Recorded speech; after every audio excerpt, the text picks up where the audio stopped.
Hey everyone, अगर आपने PYQ analysis series जो हमारी चल रही है ना उसका पार्ट 1 एंड 2 मिस किया है तो पहले उसे ज़रूर देख लीजिएगा इस वाली वीडियो को स्टार्ट करने से पहले, क्योंकि हमने क्या किया है, जो हमारी 2025 की सीरीज़ है ना, हमने उसको स्टार्ट किया है। ठीक है, हमने उसके क्वेश्चन नंबर 30 तक उसको एनालाइज कर लिया था। आज हम क्या करेंगे, क्वेश्चन नंबर 31 से अपना एनालिसिस को स्टार्ट करेंगे। तो अगर आपने वो मिस किया है तो पहले उसको ज़रूर देख लीजिएगा, और अगर आप उन दोनों वीडियोस को देख चुके हैं तो चलिए फिर हम स्टार्ट करते हैं हमारा पार्ट 3। ठीक है, तो क्वेश्चन नंबर 31 हम देखते हैं। क्वेश्चन नंबर 31 हमारा क्या कहता है, with reference to hydro electricity. Hydro electricity means hydro, जो कि वाटर से बन रही है। कहाँ पे? नॉर्थ इंडिया में। Which of the following statements is are correct. ठीक है, इसमें से हमें बताना है कौन सा सही है कौन सा गलत है। स्टेटमेंट 1 क्या कह रहा है, there are huge possibilities of hydro electricity in the Himalayan region. Himalayan region आपके दिमाग में क्लिक होना चाहिए। हिमालयन रीजन पे क्या है, हमारे रिवर्स का सोर्सेज है, ग्लेशियर्स हैं, तो ठीक है वहाँ पर हमारे पास रिवर्स हैं तो वाटर से हम इलेक्ट्रिसिटी बना सकते हैं। ओके, तो जनरली हमें क्या लग रहा है, सही लग रहा है। नेक्स्ट स्टेटमेंट पे आते हैं, eastern UP and Bihar can not fully utilise this potential. क्या लिखा है, can not fully utilise this potential because the Himalaya situated to their north lie within the territory of Nepal. ठीक है, अगर आपको मैप थोड़ा सा भी याद होगा ना कि ईस्टर्न यूपी वाला पार्ट ये हो गया, बिहार ये हो गया, नेपाल हमारा ये वाला पार्ट है ना, तो जो नॉर्दर्न पार्ट है वो हमारा नेपाल की रेंज में है। तो फिर जो हमारे ईस्ट यूपी और बिहार है वो पोटेंशियल को कैसे कम्प्लीटली यूज़ कर पाएंगे, तो ये स्टेटमेंट भी सही है। चलिए एक बार हम हमारे डिटेल एनालिसिस को देख लेते हैं। ये देखिए, ठीक है, so the correct answer is both 1 and 2। ये रहा हमारा मैप। ठीक है, जहाँ पे आपको ध्यान रखना है ये रहा। ठीक है, ये हमारा नेपाल, यूपी, क्योंकि ये वेस्टर्न रीजन हो जाएगा, ये हमारा क्या है, ईस्ट। ठीक है, आपको ईस्ट वेस्ट नॉर्थ साउथ तो आई थिंक क्लियर होंगे, है ना। तो ये वाला ईस्ट, ये वेस्ट, ये ऊपर वाला नॉर्थ, और नीचे वाले पार्ट को हम क्या लेकर चलते हैं, सदर्न पार्ट। ठीक है, तो यहाँ के जो मतलब ये वाला पार्ट है ना हमारा, तो जो हमारे हिमालयाज है वो कहाँ पे, नेपाल की रेंज में मिलते हैं। इस वजह से जो हमारे यूपी और बिहार, यूपी का eastern part full potential use नहीं कर पाते हाइड्रो इलेक्ट्रिसिटी को जनरेट करने में। ओके, चलिए डिटेल एक्सप्लेनेशन आप एक बार रीड कर लीजिएगा, बाकी यही वाली चीज़ें अपन को याद रखनी है। ठीक है, कॉमन सेंस वाला क्वेश्चन था हमारा। थोड़े से जो फैक्ट्स आपको याद रखने हैं कि कौन कौन से स्टेट्स हैं जिनके पास हाइड्रो पावर पोटेंशियल काफ़ी ज़्यादा है, तो वही याद रखिएगा, हिमालयन रीजन होंगे, क्योंकि वहाँ पे क्या रिवर का सोर्स है, तो अरुणाचल, हिमाचल, उत्तराखंड, जम्मू कश्मीर एंड सिक्किम है। ठीक है, तो यहाँ पे हमारा एक पॉइंट और आ जाता है, जो माउंटेन रिवर्स हैं वो किस लिए काम में आती है, हाइड्रो इलेक्ट्रिसिटी जनरेशन के लिए, और जो प्लेन वाली रिवर्स हैं वो किस काम में आएंगी, इरिगेशन एंड नेविगेशन के लिए। ओके, चलिए आते हैं नेक्स्ट क्वेश्चन पे। Question number 32, which of the following districts are part of the Devipatnam division in UP. अब ये हमारा यूपी स्पेसिफिक क्वेश्चन है, क्या किसके बारे में पूछ रहा है, डिवीजन के बारे में। एक चीज़ आपको पता होनी चाहिए, अब क्वेश्चन आ गया है तो ऑब्वियसली आप याद रखिए कि यूपी में कितने डिवीज़न हैं, 18 डिवीजन हैं, एंड 75 हमारे क्या हैं, डिस्ट्रिक्ट्स हैं। ओके, अब ये इसमें से एक डिवीज़न के बारे में पूछ रहा है, तो अब देवीपट्टनम डिवीज़न में हम देख देते हैं, मतलब ऑप्शन क्या क्या दे रखे हैं। ओके, तो हमारे दे रखे हैं बस्ती, बहराइच एंड बलरामपुर। थोड़ा सा आपको यूपी स्पेसिफिक जो आप पढ़ते हो ना, जब यूपी 5 और यूपी 6 मेंस के लिए पढ़ोगे तो वहाँ पे ये चीज़ें अपन को क्लियर हो जाती है। तो जो हमारा बस्ती है ना, ये तो बस्ती डिस्ट्रिक्ट में आता है, इसकी वजह से हम इन दोनों स्टेट जो ऑप्शन है इसको क्या कर देंगे, एलिमिनेट कर देंगे। बाकी का आप एक रिस्क फैक्टर भी ले सकते हो, 50-50 वाले चांसेस पर हम आ गए हैं। एंड थोड़ा सा जब आप पढ़ेंगे ना यूपी 5 को और यूपी स्पेशल 5 वाले सिलेबस को, तो वहाँ पे ये क्लियरली मेंशन है कि कौन सा डिवीज़न है, कौन से डिस्ट्रिक्ट्स हैं, कौन से जो रीजन है वो किस डिवीज़न में आते हैं। ओके, तो ये दोनों ऑप्शन वैसे हमारे क्या हैं, सही हैं। ठीक है, चलिए डिटेल में देख लेते हैं। तो जो हमारा बस्ती डिस्ट्रिक्ट है ये हमारा किसका पार्ट है, बस्ती डिवीज़न का पार्ट है, वाइल बहराइच एंड बलरामपुर हमारे किसके पार्ट है, देवीपट्टनम डिवीज़न के पार्ट है। अब देवीपट्टनम डिवीज़न पूछ लिया है क्वेश्चन में, ठीक है, तो हम क्या करते हैं, एक बार देख लेते हैं कौन कौन से डिस्ट्रिक्ट इसमें आते हैं। तो ये दोनों तो हमने पढ़ लिए, बहराइच एंड बलरामपुर। अब गोंडा एंड श्रावस्ती भी हमारे किस में आता है, देवीपट्टनम डिवीज़न में, क्योंकि PYQ में आ गया है। तो ये फैक्ट्स अब आपको अपने नोट्स में लिख लेना है और इसको याद रखना है। ठीक है, अब आते हैं, अब जैसे यहाँ पे हमने देखा देवीपट्टनम तो हमने देख ही लिया। अब बस्ती डिवीज़न, क्योंकि एक ऑप्शन में था, ठीक है, एलिमिनेट करने के लिए, तो बस्ती डिवीज़न में क्या क्या आता है, बस्ती, संत कबीर नगर और सिद्धार्थ नगर। हो सकता है नेक्स्ट टाइम और क्वेश्चन बना दें बस्ती डिवीज़न पे पूछ ले, ठीक है। तो उसकी थीम को हमने पकड़ा है और यहाँ से ये सॉल्व हो जाएगा। आते हैं next question, question number 33। Consider the following states of India and arrange them in chronological order. UPPCS में आपने अभी तक देख लिया होगा 33 क्वेश्चंस में भी हमारे पास कितने सारे क्वेश्चंस ऐसे हैं जो क्रोनोलॉजिकल ऑर्डर में। हिस्ट्री में तो है ही है, क्रोनोलॉजी ही भर भर के थी सारी, ठीक है। अब ये पूछ रहा है कि ये हमारे 4 स्टेट्स दे रखे हैं, इनको क्रोनोलॉजिकली अरेंज करना है। क्रोनोलॉजिकली मीन्स जो सबसे पहले बना है उसको बताना है, फिर उसके बाद वाले को, फिर उसके बाद वाले को, और जो सबसे रिसेंट में बना है उसको इस ऑर्डर में अरेंज करना है। अब सिंपल सी बात है, ये पॉलिटी का क्वेश्चन है, आपको पता होना चाहिए कौन सा स्टेट कब एस्टेब्लिश हुआ है। ये स्टेट रिऑर्गेनाइजेशन में हम पढ़ते हैं, ठीक है। ये बेसिक आपको हर बुक में मिल जाएगा, तो इसको हम ऐसे ही देख लेते हैं एक बार, ठीक है। अगर आपको पता होगा तो आप इसको मार्क कर लेंगे, बाकी आप ट्रिक से भी याद रख सकते हैं। तो नागालैंड था, ये 16th स्टेट था, ठीक है। इंडिया का 1963 में एस्टेब्लिश हुआ है। हम बात करते हैं सिक्किम की। सिक्किम हमारा 1975 में एस्टेब्लिश हुआ। पंजाब 1966 में रिऑर्गेनाइज हुआ। अरुणाचल 1987 में हमारा एस्टेब्लिश हुआ है, ओके। फिर हम देखते हैं इनके और जो रिसेंट में स्टेट्स बने हैं ना, वो हमारे कौन कौन से हैं। छत्तीसगढ़, उत्तराखंड, झारखंड, ये तीनों तो आपको याद रखने हैं, 2000 में बने हैं, ठीक है। तेलंगाना हमारा कब हुआ है, 2014 में, ठीक है। ये हो गया हमारा रिसेंट वाला। अब यहाँ पे मैंने पूरी की पूरी लिस्ट दे दी है जिसको आपको याद रखना है ना। ये आपके नोट्स में इनकॉर्पोरेट हो जाएगा। तो ये वाली चीज़ है ना, ये रिमेंबर रखना है आपको। वैसे मैं एक ट्रिक बता देती हूँ, थोड़ा सा आप उसे चाहें तो याद रख सकते हैं। सबसे पहले तो आंध्र प्रदेश की आपको स्टोरी पता होगी कि स्टार्टिंग वहीं पे हंगर स्ट्राइक वगैरह चल रही थी, तो वहीं से हमारे स्टार्ट हुआ रीऑर्गेनाइजेशन का। तो आंध्रा बना, फिर रीऑर्गेनाइजेशन हुआ, इसकी बिगनिंग हुई, स्टेट रीऑर्गेनाइजेशन कमीशन आया, ठीक है। वो मतलब यहाँ से स्टोरी हमारी शुरू हुई। अब गुजरात महाराष्ट्र एक ही वाला पार्ट था, तो ऐसे याद रख सकते हो जैसे मैंने याद रखा था, ठीक है। गन हर किसी के पास है, ठीक है। तो गुजरात महाराष्ट्र याद रखिएगा, गन। गुजरात नागालैंड, गन हर किसी के पास है, हर किसी के पास है, ठीक है। मन तो मेरा भी हुआ, मन तो मेरा भी सही में हुआ, ठीक है। तो ये ऐसे याद रखिएगा, गन हर किसी के पास है, मन तो मेरा भी सही में हुआ। फिर आप इसको कर सकते हैं मिजोरम, अरुणाचल, गोवा, ठीक है। मांग लो, ठीक है। मन तो मेरा भी सही में हुआ कि मांग लो, तो मिजोरम, अरुणाचल, गोवा, मांग लो, ठीक है। ऐसे याद रखिएगा। एंड ये रिसेंट वाले आपको ऑब्वियसली याद हो ही जाते हैं कि छत्तीसगढ़, उत्तराखंड, झारखंड हमारे 2000 में बने हैं, तेलंगाना रिसेंटली 2014 में बना है। आते हैं नेक्स्ट क्वेश्चन पे, okay. Question number 34, with reference to UP which of the following statements is are correct. UP specific question है, ये ध्यान रखना है। अब देखिए क्या क्वेश्चन है ये हमारा, UP is the leading producer of potato in India. Government of India ने अप्रूव किया है south Asia regional centre of international potato centre at Agra. अब इससे हमें क्या पता चला कि जो हमारा यूपी है वो किस किस में टॉपर है, हमें उसके बारे में पता होना चाहिए। तो एक करंट अफेयर्स में हम लोग रिवाइज कर लेते हैं, रीड कर लेते हैं, नोट्स बना लेते हैं, ठीक है। तो ये ध्यान रखना है। अब ये करंट बेस्ड है। अब ये क्वेश्चन बनाई इसलिए था क्योंकि आगरा में इसका सेंटर ओपन हुआ था। और दूसरी चीज़ ये है कि जो पोटैटो का यूपी क्या है, लीडिंग प्रोड्यूसर है, तो इसलिए दोनों ही स्टेटमेंट सही है, ठीक है। इसको याद रखिएगा। और हम थोड़ा सा एक्सप्लेनेशन और देख लेते हैं यहाँ पे, जो इम्पोर्टेंट पॉइंट्स हैं जो हमको ध्यान रखने हैं अभी। इसके लिए याद रखिएगा, जो इंटरनेशनल पोटैटो सेंटर है वो हमारा कहाँ पे, लीमा पेरू में। साउथ एशिया वाला कहाँ पे खुला है हमारा, आगरा में, बट इंटरनेशनल पोटैटो सेंटर कहाँ पर है, लीमा पेरू में, ओके। यहाँ पर हम एक बार और देख लेते हैं, जो साउथ एशिया का रीजनल सेंटर है ये हमारा कहाँ पर है, आगरा में, ओके। और इंटरनेशनल आएगा तो लीमा पेरू में, आपको ध्यान रखना है, ओके। आगे आते हैं। अब यहाँ पे हम थोड़े से फैक्ट्स इनकॉर्पोरेट कर लेते हैं।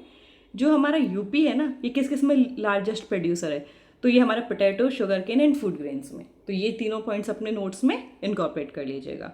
आते हैं हमारे नेक्स्ट क्वेश्चन पे, क्वेश्चन नंबर 35। अब ये इस वाले क्वेश्चन में क्या बोल रहा है, अरेंज करना है इन स्टेट्स को असेंडिंग ऑर्डर ऑफ एरिया में, मतलब सबसे छोटा, फिर उससे बड़ा, फिर उससे बड़ा, ऐसे कौन सा है, ठीक है। अब आपको पता होना चाहिए कि इनका स्टेट्स, एक जनरल आइडिया भी होना चाहिए, तो आप इसको अरेंज कर लेंगे। हम सीधे आते हैं हमारे इस पे, आंसर है इसका बी, ठीक है। आंसर को देखते हैं। अभी ध्यान देते हुए हम हमारी ट्रिक पर जाते हैं जिससे हमें ध्यान रखना है। ओके, अब ये मैंने आपको पूरी लिस्ट दे दी है, यहाँ से आप ध्यान रखिएगा। एंड एट लीस्ट आपको जो सबसे छोटे हैं और जो सबसे लार्जेस्ट हैं, मेजर 5, वो पता होने चाहिए। अगर ये पता है तो आप उसको अरेंज कर लेंगे। बाकी थोड़ा सा जैसे आपको मैप ध्यान होगा ना अपना इंडिया का, तो उसके अकॉर्डिंग आप वहाँ पे एलिमिनेट कर सकते हैं ऑप्शंस को। तो सबसे छोटा हमारा कौन सा है? गोवा, सिक्किम, त्रिपुरा, नागालैंड एंड मिजोरम। ठीक है, गोवा याद रखिएगा। बाकी हमारे नॉर्थ ईस्टर्न वाले स्टेट हैं। सबसे बड़े में हमारे पास कौन सा है? राजस्थान। फिर यूपी है, तो इसलिए क्या याद रखना है, जो यूपी है वो सेकंड लार्जेस्ट है in terms of area, not the largest. Okay, फिर यूपी से छोटा है एमपी, फिर उससे छोटा है महाराष्ट्र एंड उससे छोटा है बिहार। यहाँ पे हमें एमपी और महाराष्ट्र में कन्फ्यूजन हो जाता है, तो याद रखिएगा एमपी एरिया में बड़ा है किससे? महाराष्ट्र से। ओके, आते हैं हमारे नेक्स्ट क्वेश्चन पे। क्वेश्चन नंबर 36, ये असर्शन रीजन टाइप क्वेश्चन है एंड ये साइंस का क्वेश्चन है। ओके, ये इजी वन है। Generally an alloy of lead and tin is used as a material for a fuse wire.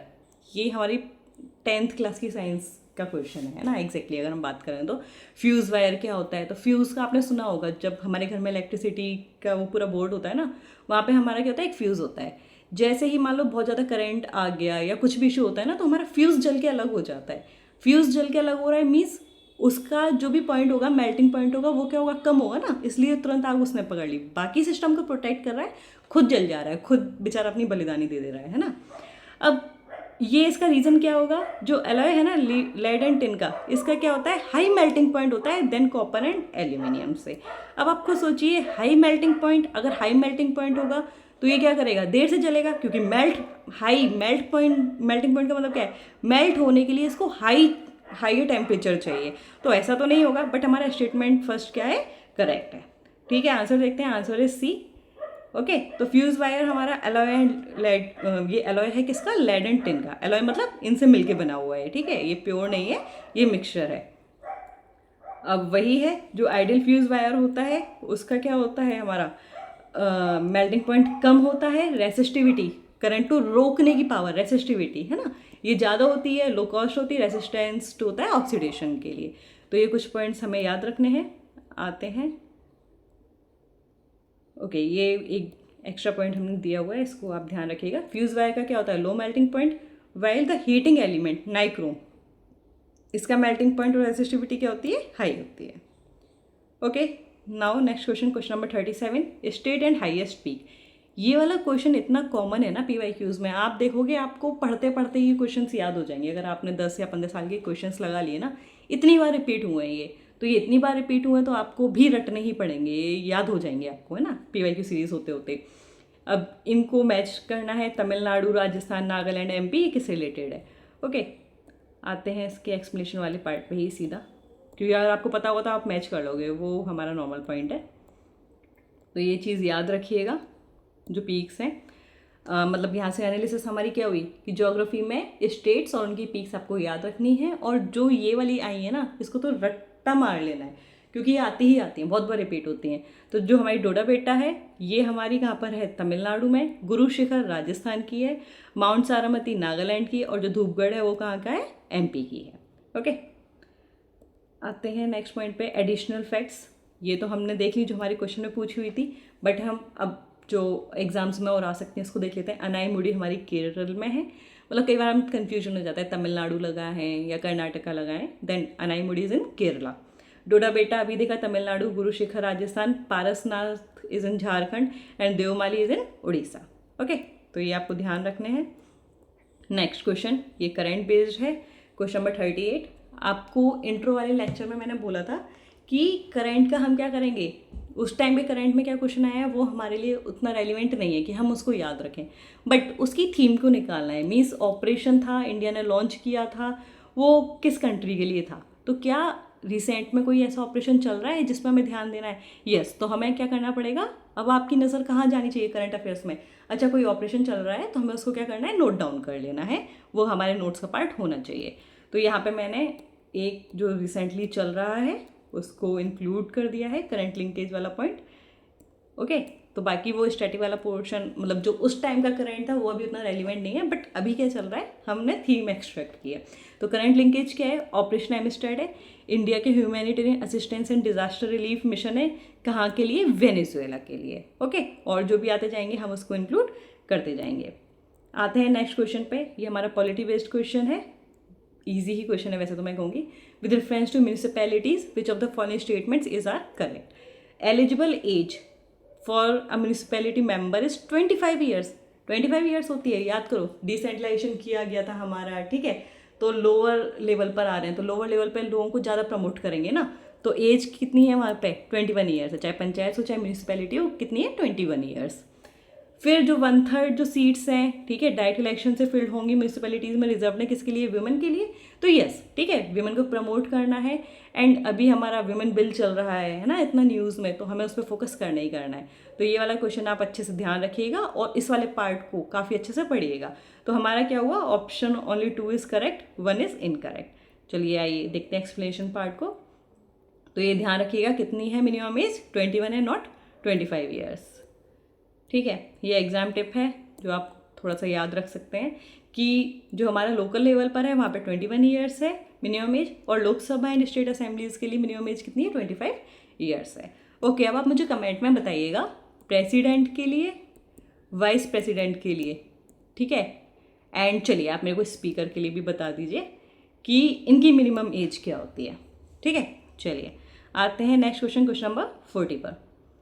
अब यहाँ पे हमें क्या है, गवर्नर जनरल या वाइसरॉय, इनको इनके कंट्रीब्यूशन से एसोसिएट करना है, मतलब इनका क्या कंट्रीब्यूशन था या इनका क्या वर्क था, वहाँ पे मैच द कॉलम है। ओके, अब आता है कौन कौन है, Lord Dalhousie, Curzon, William Bentinck, Lord Cornwallis, ठीक है, इन्होंने अपना क्या क्या काम किए थे, मतलब इनके टाइम की ना कुछ ऐसी स्पेशल चीज़ रही होगी या बहुत हाईलाइटेड होगी जो हमें पता होनी चाहिए। और ये हमारे जितने भी हैं ना चारों जो दे रखे हैं पॉइंट्स, ये बहुत ही रेलिवेंट पॉइंट थे हमारी हिस्ट्री में। ओके, हिस्टोरिकल एस्पेक्ट्स अगर हम देखेंगे तो आपको याद होने चाहिए। चलिए मैं आपको इसको एक लर्निंग ट्रिप बता देती हूँ, आपको याद होगा तो आप ऑलरेडी इसको मैच कर लेंगे। आइए,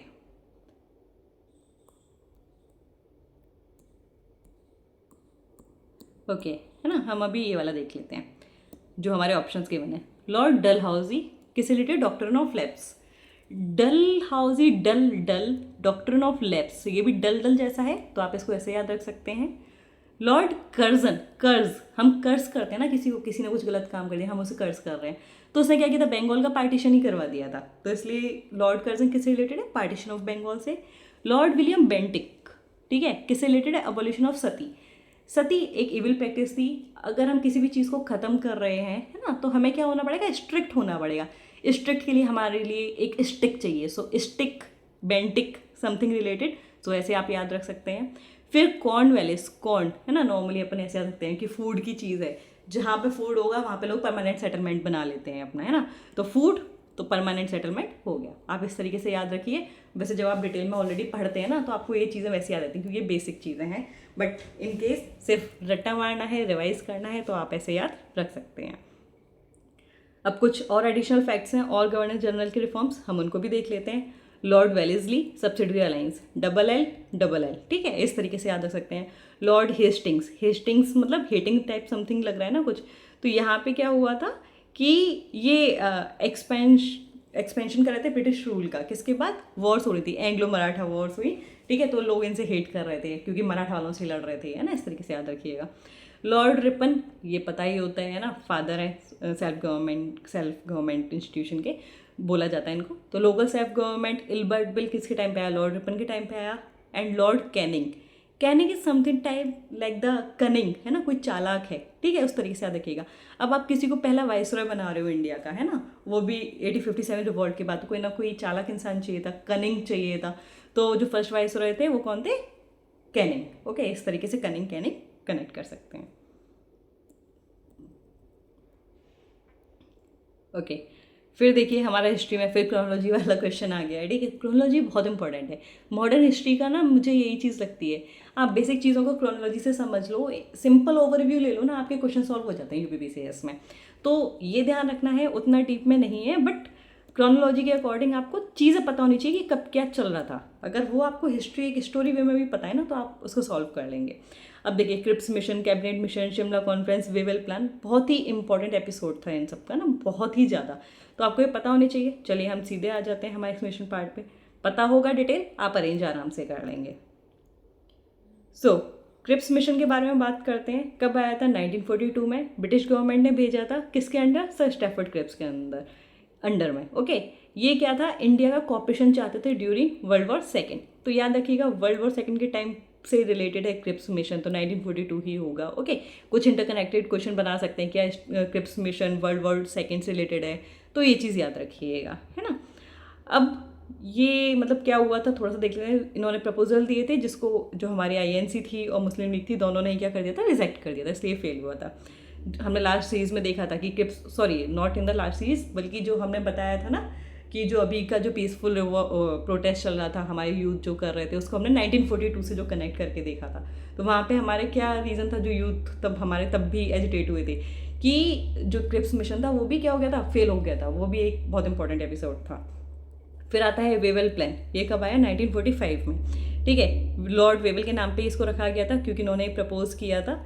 फिर शिमला कॉन्फ्रेंस, ये क्योंकि थोड़ा सा कन्फ्यूजन इसमें हो जाता है, तो याद रखिएगा पहले वेवेल प्लान है, देन शिमला कॉन्फ्रेंस है। ठीक है, फटाफट से, जैसे बोलते हैं ना, क्रिस्पी सा कुछ हो गया है ना, मतलब थोड़ा सा भी कुछ इंस्टेंटली कुछ हो गया, हमारी अंदर की वेव क्या जाग गई, भाई चलो शिमला चलते हैं, थोड़ा सा ना अपनी कैबिनेट वहीं बनाएंगे, ऐसे याद रखिएगा। क्रिप्स सी अर्ज हुई, वेव हमारे अंदर जागी, हम कहाँ पे चले गए? शिमला में अपनी कैबिनेट बसाने, मतलब थोड़ा सा मौज करने जा रहे हैं, हम वहीं पर रुकेंगे अभी। तो इस तरीके से आप याद रख सकते हैं थोड़ा सा। अगर सेम यही क्वेश्चन आता है तो आप इजीली इसको अरेंज कर पाएंगे। ठीक है, तो ये हमारा करेक्ट सीक्वेंस है इस क्वेश्चन का। अब आते हैं हमारे, यहाँ पे मैंने बता दिया है सिंपल क्या ऑर्डर होना चाहिए। ओके, आते हैं हमारे नेक्स्ट क्वेश्चन पे, क्वेश्चन नंबर 42। ये पॉलिटी का क्वेश्चन है, पीएसी के ऊपर है, मतलब पब्लिक अकाउंट्स कमेटी से रिलेटेड पूछा है। क्या सही है क्या गलत है? क्या पीएसी अपनी रिपोर्ट लोकसभा को देती है? क्या पीएसी में 15 मेंबर्स होते हैं राज्यसभा से? तो ये याद रखिएगा, ये वाला पॉइंट तो सही है। पीएसी सबमिट्स करती है रिपोर्ट किसको? लोकसभा से। पीएसी में टोटल मेंबर्स होते हैं 22। ओके, 15 तो मेंबर्स होते हैं, but not from the Rajya Sabha, but from Lok Sabha. और 7 हमारे कहाँ से आएंगे? राज्यसभा से आएंगे। और पीएसी हमारी इंपॉर्टेंट कमेटी है, इसलिए इसके ऊपर क्वेश्चन था। ओके, तो स्टेटमेंट 1 करेक्ट है, बट स्टेटमेंट 2 हमारा क्या है? इनकरेक्ट है, याद रखिएगा। अब यहाँ पे थोड़ा सा एडिशनल फैक्ट दिया हुआ है कि पीएसी एस्टेब्लिश हुआ था 1921 में। किस एक्ट के अंडर? 1919 के अंडर। ओके, इसके जो चेयरमैन है, इनको अपॉइंट कौन करता है? लोकसभा के स्पीकर। और कन्वेंशनली, कहीं कॉन्स्टिट्यूशन में मेंशन नहीं है, कन्वेंशनली हम इनको कहाँ से चूज़ करते हैं, मतलब जो हमारे स्पीकर अपॉइंट कहाँ से करेंगे? अपोजिशन से। Okay, next science based question है हमारा, क्वेश्चन नंबर 43। पूछा है इन गैसेस में से कौन लाइटर है एयर से? एयर से हल्की कौन सी है? अब ये ऑप्शन है, ये साइंस का इजी क्वेश्चन है वैसे तो ना। अब नॉर्मली एक जो क्वेश्चन बहुत बड़ा आ जाता है कि बैलून हवा में उड़ रहा है, बैलून में क्या होती है? हीलियम। तो हीलियम हमारा क्या है? लाइटर है एयर से। तो हमें हमारा पता है कि ओनली 3 तो है ही है। ठीक है, तो ये ऑप्शन हटा दो, है ना। तो थर्ड वाला ऑप्शन तो है। अब सल्फर डाइऑक्साइड और हाइड्रोजन क्लोराइड आपको लगता है कि एयर से लाइट है? नहीं नहीं, ये दोनों हमारी क्या है? हैवी है। सिर्फ हमारी क्या है? जो हीलियम है वो लाइटर है एयर से। तो अब एडिशनल फैक्ट हमें क्या रखने हैं? ये चीज़ याद रखिएगा कि एयर से लाइटर कौन सी है? Hydrogen, helium and ammonia. ये हमारी क्या है? एयर से लाइटर है। हैवी की बात करेंगे तो याद रखिएगा carbon dioxide, chlorine, sulphur dioxide, ये हमारी क्या है? हैवियर है एयर से। अब नेक्स्ट क्वेश्चन नंबर 44, ये अटल टनल के ऊपर है। अटल टनल तब बनी थी, बहुत ज़्यादा न्यूज़ में थी, इसलिए ये वाला क्वेश्चन आया हुआ था। ओके, अब ये देखते हैं इसके स्टेटमेंट्स क्या हैं। This tunnel is a world's longest highway tunnel. World मतलब इसके वर्ड जो मैंने हाईलाइट किया ना, इस पर ध्यान देना है। ये हाईलाइटेड वर्ड्स ही इसलिए हैं कि जब भी आप क्वेश्चन पढ़ें ना, तो आपकी आंखें जानी चाहिए, उसी को आप अंडरलाइन और हाईलाइट कर, मतलब हाईलाइट नहीं कर पाओगे बट अंडरलाइन करते जाइए जब भी आप अपना एग्जाम पेपर में क्वेश्चन सॉल्व कर रहे हैं। तो ये क्या दुनिया की सबसे लॉन्गेस्ट हाईवे टनल है? ठीक है, चलो देखते हैं अभी ये टनल कहाँ पे बिल्ड हुई है? पीर पंजाल रेंज में, हिमालयाज में। ठीक है, तो अब हमें बताना है कौन सा करेक्ट है। पहला वाला तो इनकरेक्ट है, सेकंड वाला इज करेक्ट, ठीक है। अटल टनल न्यूज़ में थी इसलिए से रिलेटेड क्वेश्चन था। अगर अभी हमारे कोई भी टनल, ठीक है, कोई भी ज्योग्राफिकल पॉइंट ऐसा न्यूज़ में है तो हमें उस पर ध्यान देना चाहिए। ये क्वेश्चन हमें ये बता रहा है। अब देख लेते हैं कि अगर ये नहीं है तो कौन सी है। ओके, अब क्योंकि ये ऐसा फैक्ट है कि बहुत ज़्यादा न्यूज़ में था तो हमें पता होना चाहिए। अब देखिए, जो अटल टनल है ना, लोगों को कन्फ्यूजन होता है, ये longest high altitude highway tunnel है।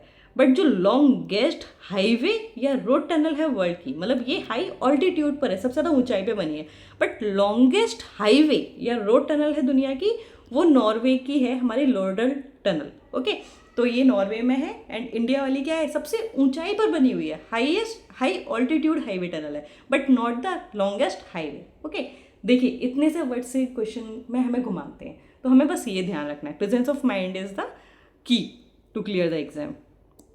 आते हैं नेक्स्ट क्वेश्चन पे, question number 45। With reference to ozone layer, PYQs उठा के देखोगे, ओजोन लेयर पे काफ़ी ज़्यादा क्वेश्चंस होते हैं। So ozone layer shields the earth surface from UV radiations from the sun. Okay, ozone depletion has been linked to CFCs। कब से पढ़ रहे हो, 7th-8th क्लास से पढ़ रहे हो, है ना, कि ओजोन जैसे क्लोरोफ्लोरोकार्बन्स रिलीज होते हैं, हमारा ओजोन क्या होता है, डिप्लीट होता है। ओके, तो ये साइंस का इजी से क्वेश्चन है, दोनों ही स्टेटमेंट्स हमारे सही हैं। जो ओजोन लेयर होती है कहाँ पे प्रेजेंट होती है, हमारे स्ट्रेटोस्फेयर वाले पार्ट में, ना, आपने पढ़ा होगा ट्रोपोस्फेयर, स्ट्रेटोस्फेयर, मीजोस्फेयर, है ना, तो वहाँ पे याद रखिए कौन सा वाले रीजन में होती है, स्ट्रेटोस्फेयर में होती है। जो यूवी रेडिएशन होता है उसको ये क्या कर लेती है, एब्जॉर्ब कर लेती है, और हमें जितने भी लिविंग ऑर्गेनिजम्स हैं उनको जो यूवी रेज है उनके हार्मफुल इफेक्ट से बचाती है। ओके, एंड CFCs हैं जो रिलीज होते हैं, है ना, ये क्लोरीन एटम्स को रिलीज करते हैं, ये क्या करते हैं, ओजोन को डिप्लीट करने का काम करते हैं। ये चीज़ याद रखनी है आपको। अब जो एडिशनल फैक्ट आपको याद रखना है, जो इम्पोर्टेंट भी है, मॉन्ट्रियल प्रोटोकॉल याद रखिएगा, ये ओजोन डिप्लीटिंग सब्सटेंसेस से रिलेट करता है, मतलब इसको खत्म करने के बारे में बात करें, खत्म in the sense phase out, धीरे धीरे करके हम उसको क्या करेंगे, कम करते जाएंगे। तो फेज आउट का मतलब ये होता है। तो मॉन्ट्रियल प्रोटोकॉल किससे रिलेटेड है, ओजोन डिप्लीटिंग सब्सटेंसेस को कम करने से रिलेटेड है। Ozone day, world ozone day हम कब मनाते हैं, ये भी PYQs में कई बार आ चुका है, इसलिए मैंने इसको हाईलाइट किया हुआ है, आप भी इसको अपने नोट्स में इनकॉर्पोरेट कर लीजिएगा। 22 सितंबर is observe as a world ozone day. And exam tip में बता दिया है, ओजोन डिप्लीशन किससे होता है, हमारा CFCs, क्लोरोफ्लोरोकार्बन से हो रहा है, while the global warming is caused by the greenhouse gases like carbon dioxide, methane, nitrous oxide, etc. Okay, next question, question number 46, ये IR से रिलेटेड है। ओके, नॉट अ मेंबर, सबसे पहले तो यही याद रखना है कि पूछ रहे हैं या नहीं है, तो जितने भी हमें नीचे कंट्रीज दे रखे हैं GCC के, वो मेंबर नहीं है। ओके, ठीक है, अब हमें पहले GCC पता होना चाहिए, फिर तो हमें पता होगा कि मेंबर्स कौन कौन से हैं। सीधे हम आते हैं, आपको पता होगा तो आप मार्क कर लोगे, अदरवाइज नहीं कर पाओगे। ठीक है, तो जो हमारा GCC है वो एक रीजनल, मतलब एक रीजन का है, ठीक है, गल्फ वाले रीजन का है, वहाँ का पॉलिटिकल और इकोनॉमिक ऑर्गेनाइजेशन है, जो कि 1981 में एस्टेब्लिश किया गया था। यहाँ पे कितने अरब गल्फ कंट्रीज हैं, तो 6, क्या याद रखने, कितने हैं, 6, Bahrain, Kuwait, Oman, Qatar, Saudi Arabia and UAE। ठीक है, ये सिर्फ 6 कंट्रीज हैं जो आपको याद होने चाहिए। इसकी ट्रिक भी मैं अभी आपको नीचे दिखाऊंगी, मैंने दे रखी है आपको याद रखने के लिए। ओके, अब आपको पता है कि अगर यही 6 हैं तो बाकी को आप क्या कर दोगे, एलिमिनेट कर दोगे। ये एडिशनल फैक्ट है जो आपको याद रखना चाहिए। एस्टेब्लिशमेंट तो हमें देख लिया 1981 में, but headquarter is in Riyadh, Saudi Arabia. ये आपको पॉइंट याद रखना है। अब इसको आप याद कैसे रख सकते हैं ना, मेन क्या है, आपको पता है सब कुछ कि ये है ये, बट एग्जाम में अगर याद नहीं आया तो थोड़ा सा गड़बड़ है ना। वैसे तो मैं चाहूँगी कि आपको खुद ही टिप्स पर याद हो ये सारी चीज़ें, बट थोड़ा सा अपने लिए हम ट्रिक बना लेते हैं। Big Kings quit only Sunday usually, मतलब जितने भी बड़े बड़े राजा होते हैं ना वो सिर्फ संडे को रेस्ट कर रहे हैं और नहीं कर रहे हैं। सऊदी अरेबिया, अरब रीजन के बारे में बात करें, गल्फ रीजन के लिए, तो वहाँ पे किंग वगैरह बहुत होते हैं, तो हम क्या बोल रहे हैं, बिग किंग्स, GCC है ना, गल्फ वाले रीजन के बारे में बात कर रहे हैं, तो किंग्स को हमने ले लिए, बड़े बड़े राजा हैं भाई, है ना, बहुत पैसा है इनके पास, तेल को बेच बेच के कमा रहे हैं। तो big Kings quit only Sunday usually, B for Bahrain, K for Kuwait, Q stands for Oman, Qatar, only का जो O है वो स्टैंड्स कर रहा है ओमान के लिए, Sunday means related with Saudi Arabia, usually U किसे, UAE, तो आप इसको ऐसे भी याद रख सकते हैं। ओके, नेक्स्ट क्वेश्चन नंबर 47, ये हमारा पॉलिटिक्स से रिलेटेड है। Okay, assertion reason based question है। PIL, पब्लिक इंटरेस्ट लिटिगेशन, जो इंडिया में है वो एसेंशियल है रूल ऑफ लॉ के लिए। देखते हैं, PIL प्रोवाइड्स करता है effective access to justice for socially and economically weaker sections के लिए।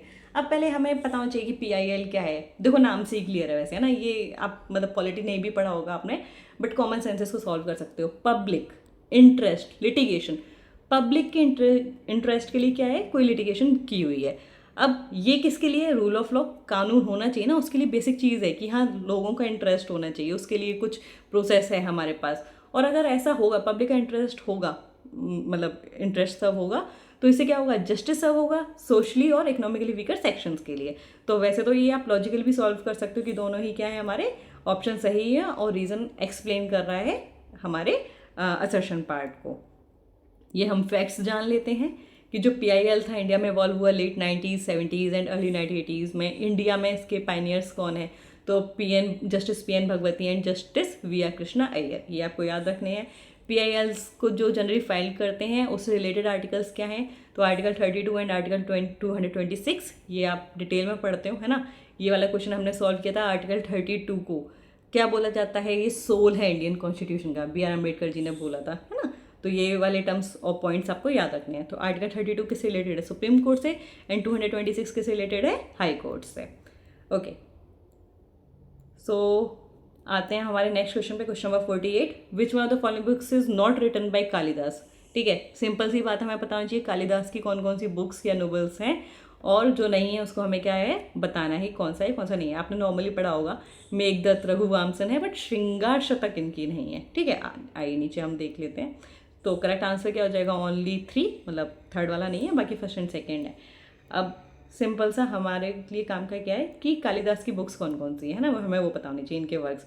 तो अभिज्ञान शकुंतलम, मेघदत्त, रघुवंशम, कुमार संभवम, ऋतु संहारा, ठीक है, मालविका अग्निमित्रम, विक्रमोर्वशीयम। ठीक है, ये हमें ध्यान रखने हैं। ओके, ये आप याद रखिएगा। ओके, फिर हमारे लिए ऑप्शन में अब आ गया श्रृंगार शतक। तो ये किससे रिलेटेड है, ये आपको याद रखना है। तो ये हमारे किससे रिलेटेड है, भर्तृहारी से। और क्या क्या रिलेटेड है, नीति शतक, वैराग्य शतक, ये हमारा किनका है, भर्तृहारी का है, ये याद रखिएगा। Next question, question number 49, assertion reason based question है, हिस्ट्री का ही है, एंड आप इसको आर्ट एंड कल्चर का पार्ट भी बोल सकते हो। बुलंद दरवाज़ा फतेहपुर सीकरी में बना है, किसने बनवाया, अकबर ने। मतलब वही फैक्ट है कि मॉन्यूमेंट है, कहाँ पर है और किसने बनवाया है। ओके, सही है ये वाली चीज़ तो हमारी, है ना। अकबर ने इसको बिल्ड किया था, okay, to commemorate the birth of son Jahangir. Birth के लिए किया था, नो नो नो, वो वॉर जीते थे तो उसके लिए, तभी तो बुलंद बुलंद दरवाज़ा है ना, कि वो जीत कर आए थे, अपनी विक्ट्री सेलिब्रेट कर रहे थे। तो रीज़न इनकरेक्ट है, असर्शन क्या है हमारा, करेक्ट है। ओके, तो यहाँ पे आ गया कि अकबर की जो विक्ट्री थी गुजरात के ऊपर, तब उन्होंने इसको बनवाया था। ओके ओके, एंड ये वाला पॉइंट याद रखिएगा कि फतेहपुर सीकरी हमारी क्या है, यूनेस्को वर्ल्ड हेरिटेज साइट है। अब ये वाला पॉइंट भी याद रखिएगा, बुलंद दरवाज़ा विक्ट्री ओवर गुजरात के लिए बनवाया गया था, and Fatehpur Sikri founded by Akbar after the blessing of Sheikh Salim Chishti. Okay, and आज के लिए हम लास्ट क्वेश्चन देखते हैं हमारा। मैच लिस्ट करना है लिस्ट 1 को एंड लिस्ट 2 को। ठीक है, पोर्ट एंड स्टेट, ठीक है, ये वाली चीज़ मैचिंग की है, कौन सा पोर्ट किस स्टेट में है। पोर्ट से रिलेटेड क्वेश्चन हम ऑलरेडी देख चुके हैं, तो ये भी आप जब देखोगे ना PYQs में कई बार रिपीट हुए हैं। पारादीप, ये तो एक बेसिक आपको याद ही होगा, न्यूज़ में भी काफ़ी बार रहता है। टुटिकोरिन, काकीनाडा, अलापुजा, ठीक है, ये इनके बारे में बताया हुआ है। अब अगर आपको पता है तो आप मार्क कर दोगे, अदरवाइज फिर आप हिट एंड ट्रायल करोगे, और एक दो भी पता है तो आप क्या करोगे, वहाँ पे एलिमिनेट आराम से कर सकते हो। बट अभी हमारा काम क्या है, एलिमिनेशन फैक्ट्स पे नहीं जा रहे हैं, थोड़ा अभी हम एनालाइज कर रहे हैं क्या चीज़ पे हमें फोकस करना है। हमारा अब बहुत पीक टाइम चल रहा है कि तो अब हमें किस चीज़ पे फोकस करना है हमारे एग्जाम के लिए। ठीक है, तो हम पॉइंट्स को देख लेते हैं। जो हमारा पारादीप है ये कहाँ पे है, उड़ीसा में है। टुटिकोरिन हमारे कहाँ पे, तमिलनाडु में। टुटिकोरिन को ऑफिशियली बोला जाता है VO चिदम्बरनर पोर्ट। ठीक है, काकीनाडा पोर्ट हमारे कहाँ पे, आंध्रा में है। अलापुजा हमारा कहाँ पर है, केरला में है। बाकी कुछ और पोर्ट्स भी देख लेते हैं। कोलकाता हल्दिया वेस्ट बंगाल में है, ये तो हमने देख ही लिया। Paradip is in Orissa. विशाखापट्टनम आंध्रा में है। काकीनाडा भी हमने देख लिया, आंध्रा में है। Chennai is in Tamil Nadu, obvious ही बात है ये तो। And Tuticorin is also in Tamil Nadu. Okay, तो हमें हमारी मैपिंग याद रखनी है। ठीक है, आज हमने हमारे 50 क्वेश्चंस कंप्लीट कर लिए हैं। हम हमारी जो नेक्स्ट सीरीज़ है ना उसको जल्दी ही लेकर आएंगे, मतलब और टाइम नहीं लगाएंगे, क्योंकि हमें क्या करना है, हमारी PYQ सीरीज़ को जल्दी ही कंप्लीट करना है। ठीक है, चलो फिर नेक्स्ट सीरीज़ के लिए आप वेट कीजिएगा, जल्दी लेकर आएंगे और जल्दी ही हम हमारे PYQs को ख़त्म करते हैं। और अगर एक्सप्लेनेशन और हमारी एनालिसिस और ये सीरीज़ पसंद आ रही हो तो please like share and subscribe ज़रूर कीजिएगा। Thank you, have a nice day to all of you, bye bye.